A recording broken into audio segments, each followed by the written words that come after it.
बातमी कोल्हापुरातून कोल्हापुरामध्ये एमआयएम पक्षाच्या कार्यालयाला विरोध केलेला आहे। हिंदुत्ववादी कार्यकर्त्यांनी एमआयएम पक्षाच्या कार्यालयाला विरोध केलाय। बागल चौकामध्ये काही काळ त्यामुळे तणाव सुद्धा होता।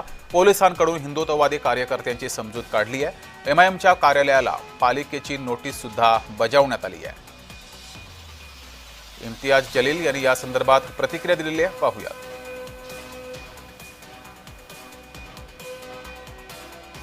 तर इम्तियाज जलील यांची प्रतिक्रिया पाहूच, मात्र इथला आढावा घेतला आमचे प्रतिनिधी अमरसिंह पाटील यांनी, तो पाहूया।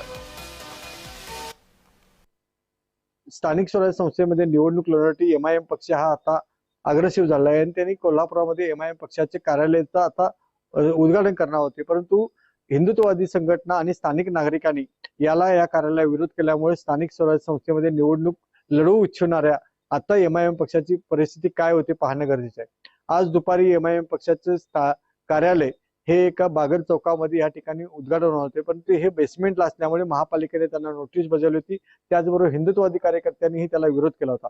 त्यामुळे दिवसभर आज कोल्हापुरामध्ये बागल चौकात एक तणावपूर्ण वातावरण होतं, कारण ओएसी आणि इम्तियाज जलील जे ह्या कार्यालया शेजारी असणाऱ्या मस्जिदमध्ये नमाज पठण करण्यात येणार होते, त्यालाही इथल्या स्थानिक नागरिकांनी विरोध केला होता।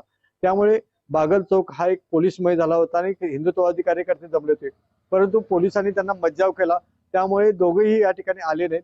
त्यांनी हॉटेलमध्ये थांबून, कोल्हापुरातील एका हॉटेलमध्ये थांबून पत्रकार परिषद घेतली आणि त्यानंतर इचलकरंजीमध्ये असलेल्या सभेला त्यांनी आपला मोर्चा वळवला।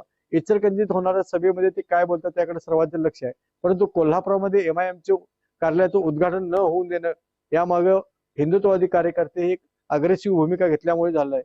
आता येणाऱ्या स्थानिक स्वराज्य संस्था निवडणुकीमध्येही एमआयएम पक्ष आपल्या स्वबळावर निवडणूक सर्व जागा लढवणार असंही सांगण्यात आलं आहे।